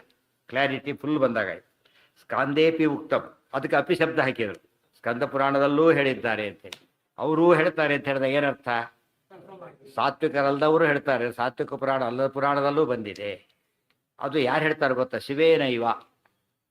ಸ್ಕಂದ ಪುರಾಣ, ಸ್ಕಂದ ಕೇಳಿದ್ದು, ಶಿವ ಹೇಳಿದ್ದು, ಅದಕ್ಕೆ ಸ್ಕಂದ ಪುರಾಣ. ಎಷ್ಟೋ ಪುರಾಣ ಹೆಸರು ಕೇಳಿದ ಹೆಸರು ಬರುತ್ತೆ. ಗರುಡ ಪುರಾಣ, ಬ್ರಹ್ಮದೇವರು ಹೇಳಿದ್ದು, ಗರುಡದೇವರು ಕೇಳಿದ್ದು, ಹೆಸರು ಹೇಳೋದಕ್ಕೆ ಗರುಡ ಪುರಾಣ. ಅದು ಬ್ರಹ್ಮ ಅಂತ ಹೇಳಿದ್ರು, ಎಲ್ಲರೂ ಅದೇ ಹೇಳಿದ್ರು, ಅದೇ ಬ್ರಹ್ಮ ಪುರಾಣ ಅದೇ ಹೇಳ್ಬೇಕಾಗುತ್ತೆ. ಕೊನೆಗೆ ಕೇಳಿದ ಹೆಸರು ಹೇಳ್ಬಿಡ್ತಾರೆ. ಕೇಳಿದ ಹೆಸರು ಹೇಳಿದ್ರು ಗರುಡ ಪುರಾಣ. ಇದ್ಯಾರು ಕೇಳಿದ್ದು? ಸ್ಕಂದ ಕೇಳಿದ್ದು. ಹೇಳಿದ್ಯಾರು? ಶಿವ ಹೇಳಿದ್ದು. ಅಲ್ಲ, ಸ್ಕಂದ ಕೇಳಿದ್ದಾನೆ, ಶಿವ ಹೇಳಿದ್ದಾನೆ. ಅವರಿಬ್ಬರು ಕೂಡ ಸಂಭಾಷಣೆ ಮಾಡಿಕೊಂಡಿದ್ದು. ನಾವ್ಯಾಕೆ ಅದು ನಂಬಬೇಕು ಅಂತ ಕೇಳಿದರೆ, ಹೇಳಿದ ಶಿವ ಅಪ್ಪ, ಕೇಳಿದ ಷಣ್ಮುಖ ಮಗ. ಅಪ್ಪ ಮಗನಿಗೆ ಸತ್ಯ ಹೇಳ್ತಾರೋ ಸುಳ್ಳು ಹೇಳ್ತಾನ? ಪರಮ ಸತ್ಯ ಹೇಳ್ತಾರೆ. ದೇರ್ ಫೋರ್ ಇದು ಸತ್ಯವಾದ ಮಾತನ್ನು ಹೇಳಿದ್ದಾರೆ. ಇದು ಶಿವ ಹೇಳಿದ್ದು ಅಂತ ಹೇಳಿದ್ರಿಂದ ವಕ್ತಾನುಕೂಲ್ಯ ಬಂತು. ಷಣ್ಮುಖ ಕೇಳಿದ್ದು ಅಂತ ಹೇಳಿದ್ರಿಂದ ಶ್ರೋತ್ರಾನುಕೂಲ್ಯ ಬಂತು. ಸಾದರಂ ಇದೆ, ಪ್ರಸಂಗಾನುಕೂಲ್ಯ ಬಂತು. ಪ್ರೀತಿಯಿಂದ ಹೇಳಿದ ಅಂತ ಹೇಳಿದರೆ ಏನರ್ಥ? ಪ್ರಸಂಗ ಸರಿ ಇದೆ ಅಂತ ಅರ್ಥ. ಇದು ಅನುವ್ಯಾಖ್ಯಾನ ನೆನ್ಪು ಮಾಡ್ಕೋಬೇಕು. ಮತ್ತೆ ಹೇಳಿದ್ದೇನೆ, ವಕ್ತೃ ಶ್ರೋತೃ ಪ್ರಸಕ್ತೀನಾಂ ಯದಾಪ್ತಿರ್ ಅನುಕೂಲತಾ. ವಕ್ರಾನುಕೂಲ್ಯ, ಶ್ರೋತ್ರಾನುಕೂಲ್ಯ, ಪ್ರಸಂಗಾನುಕೂಲ್ಯ ಮೂರು ಇದ್ರೆ ಏನಂತ ಕರೀತಾರೆ? ಅದನ್ನ ಆಪ್ತಿ ನಿಶ್ಚಯ ಆಗಿದೆ. ಆಪ್ತಿ ನಿಶ್ಚಯ ಆಗಿದೆ. ಆಯ್ತಾ? ಏನಂತ ಹೇಳಿದ್ದಾರೆ? ಅದು ಶಿವಶಾಸ್ತ್ರ, ಅದೇ ತಾಮಸ ಶಾಸ್ತ್ರ. ಆದರೂ ಕೂಡ ತದ್ಗ್ರಾಹ್ಯಂ. ಒಂದು ಪ್ರಶ್ನೆ ಬಂತು, ಸಿಕ್ಕಾಕೊಟ್ಟೆ ನಮ್ಮನ್ನೇ ಕೇಳಿದಾತ. ಅದಕ್ಕೆ ಶಿವ ಹೇಳಿದ್ದೆಲ್ಲ ನೀವು ಏನಂತ ಹೇಳಿದ್ದೀರಿ? ಮೋಹಾಯ ಅಂತ ಹೇಳಿದ್ದೀರಿ. ಶಿವ ಷಡ್ಮುಖರಿಗೆ ಹೇಳಿದ್ಮೇಲೆ ಮೋಹಾಯ ಅಂತ ಯಾಕೆ ತಿಳ್ಕೊಬಾರದು ಅಂದರೆ ಅದಕ್ಕೆ ಹೇಳ್ತಾರೆ ಭಗವತ್ ಶಾಸ್ತ್ರ ಯೋಗಿ ಅಂತ. ದೇವರ ಶಾಸ್ತ್ರಕ್ಕೆ ಅನುಗುಣವಾಗಿರೋದ್ರಿಂದ ಯಚ್ಚಾನುಕೂಲಮೇತಶ್ಚ ತಚ್ಚ ಶಾಸ್ತ್ರಂ ಪ್ರಕೀರ್ತಿತ ಪ್ರಮಾಣಾನ್ನೇ ಮನ್ವಾದ್ಯಾಹ ಸ್ಮೃತಯೋಪಿ ಅನುಕೂಲತಃ. ಯಾವುದು ಮುಖ್ಯ ಶಾಸ್ತ್ರಕ್ಕೆ ಅನುಕೂಲವಾಗಿದೆ ಏನು ಮಾಡಬೇಕದನ್ನು ಸ್ವೀಕಾರ ಮಾಡಬೇಕು. ಆದ್ದರಿಂದ ರುದ್ರದೇವರು ಹೇಳಿದ ಮಾತು ಭಗವತ್ ಶಾಸ್ತ್ರ ಯೋಗಿ. ವೈಷ್ಣವ ಶಾಸ್ತ್ರಕ್ಕೆ ಅಪ್ಲೈ ಆಗೋದ್ರಿಂದ ಇದನ್ನು ಮೋಹ ಅಂತ ತಿಳ್ಕೊಬಾರದು. ಅವನೇನು ಮಾಡಿ ಇದನ್ನು ಮೋಹ ಅಂತ ತಿಳ್ಕೊಂಬಿಟ್ರೆ ಇದನ್ನು ಮೋಹ ಅಂತ ತಿಳ್ಕೊಬಾರದು. ಯಾತಕ್ಕೆ? ಇದು ವಿಷ್ಣುಶಾಸ್ತ್ರ ಅನುಕೂಲವಾದರೆ ಇದು ಮೋಹ ಅಲ್ಲ. ಪರಮೋ ವಿಷ್ಣುರೇ ವೈಕಃ ಯಜ್ಞಾನ ತಜ್ಞಾನಂ ಮೋಕ್ಷ ಸಾಧನಂ. ಏನು ಹೇಳಿದ್ದಾರೆ ಕೋಟ್ ಮಾಡ್ತಾರೆ. ಶಿವ ಷಣ್ಮುಖನಿಗೆ ಪ್ರೀತಿಯಿಂದ ಹೇಳಿದ್ದು ಅಂತ ಹೇಳಿಬಿಟ್ಟು ಸ್ಕಂದ ಪುರಾಣ ಅಂತ ಹೇಳಿ ಅದನ್ನು ಸೇವಶಾಸ್ತ್ರ ಕೇಳಬೇಕು ಅಂತ ಹೇಳಿ ಅದು ಯಾತಕ್ಕೆ ಅನ್ನೋದನ್ನ ಏನು ಹೇಳಿದ್ದಾರೆ ಕೋಟ್ ಮಾಡ್ತಾರೆ. ಪರಮೋ ವಿಷ್ಣುರೇ ವೈಕಃ ಪ್ರಜ್ಞಾನಂ ಮೋಕ್ಷ ಸಾಧನಂ ಶಾಸ್ತ್ರಾಣಾಂ ನಿರ್ಣಯ ಶ್ಲೇಷಃ ತದನ್ಯನ್ ಮೋಹನಾಯಹಿ ಜ್ಞಾನಂ ವಿನಾತು ಯಾ ಭಕ್ತಿ ಸಾಮ್ಯಂಚ ಮಮ ವಿಷ್ಣುನಾ ತೀರ್ಥಾದಿ ಮಾತ್ರತೋ ಜ್ಞಾನಂ ಮಮಾಧಿಕ್ಯಂಚ ವಿಷ್ಣುತಃ ಅಭೇದಶ್ಚಾಸ್ಪದಾದೀನಾಂ ಮುಕ್ತಾನಾಂ ಹರಿಣಾ ತಥಾ ಇತ್ಯಾದಿ ಸರ್ವಂ ಮೋಹಾಯ ಕಥ್ಯತೆ ಪುತ್ರರನ್ಯಥಾ. ಇದಿಷ್ಟು 3 ಶ್ಲೋಕ ಅಲ್ಲಿ 3 ಶ್ಲೋಕ. ನೆಕ್ಸ್ಟ್ ಉಕ್ತಂ ಪದ್ಮಪುರಾಣಿ ಚ, ಪದ್ಮಪುರಾಣ ಕೋಟ್ ಮಾಡ್ತಾರೆ. ಆಮೇಲೆ ಇದೆಲ್ಲ ಸ್ಟಡಿ ಮಾಡಿದರೆ ಸುಮ್ಮನೆ ಮೆಕ್ಯಾನಿಕಲಿ ಓದಬಾರ್ದು, ಹೇಗೆ ಚೇಂಜ್ ಮಾಡ್ತಾ ಹೋಗ್ತಾರೆ. ಕೃಷ್ಣಾಮೃತವರ್ಣ ಹಾಗೆ ಇರೋದು. ಇದು ಸೂತಃ ಶಂಕರಃ ಆಮೇಲೆ ಪುಲಸ್ತ್ಯ ಹೀಗೆಲ್ಲ ಹೇಳ್ತಾ ಹೋಗ್ತಾರೆ. ಡಿಫರೆಂಟ್ ವ್ಯಕ್ತಿಗಳ ಬಾಯಲ್ಲಿ ಬರೋದನ್ನು ಹೇಳ್ತಾ ಎಲ್ಲ ಜ್ಞಾನಿಗಳು ಏನು ಮಾಡಿದ್ದಾರೆ? ವ್ಯವಸಾಯಾತ್ಮಿಕ ಬುದ್ಧಿ ಏಕೇಹ ಪುರುಣಂದರ ಅಂತ ಪ್ರೂವ್ ಆಗುತ್ತೆ. ಅಲ್ಲಿ ನಾಳೆ ದಿವಸ ಕಂಟಿನ್ಯೂ. ಇವೆಲ್ಲ ಯಾರೇ ಪ್ರಶ್ನೆಗೆ ಉತ್ತರ ಕೊಡೋಕೆ ಬರುತ್ತಾಗ ಬೇರೆಯವ್ರಿಗೆ ಕೇಳಿದಾಗ ಓದಿಬಿಟ್ಟಿದ್ರೆ ಯಾವ ಸಮಸ್ಯೆ ಇಲ್ಲ, ಕನ್ಫ್ಯೂಷನ್ ಇದೆ. ಸ್ಕಂದ ಪುರಾಣ ಕೋಟ್ ಮಾಡ್ತಾರೆ, ಅಲ್ಲೇ ನೋಡಿ ಏನಿದೆ ನೋಡು ಅಂತ ಹೇಳಿದ್ರೆ ಆಯ್ತಾಗ. ಸರ್ವೇಂದ್ರಿಯ ಪ್ರೇರಕೇಣ ಶ್ರೀಪ್ರಾಣಪತಿನೇರಿತಃ ಯದವೋಚಮಹಂ ತೇನ ಪ್ರೀಯತಾಂ ಕಮಲಾಲಯಃ. ನಮಃ.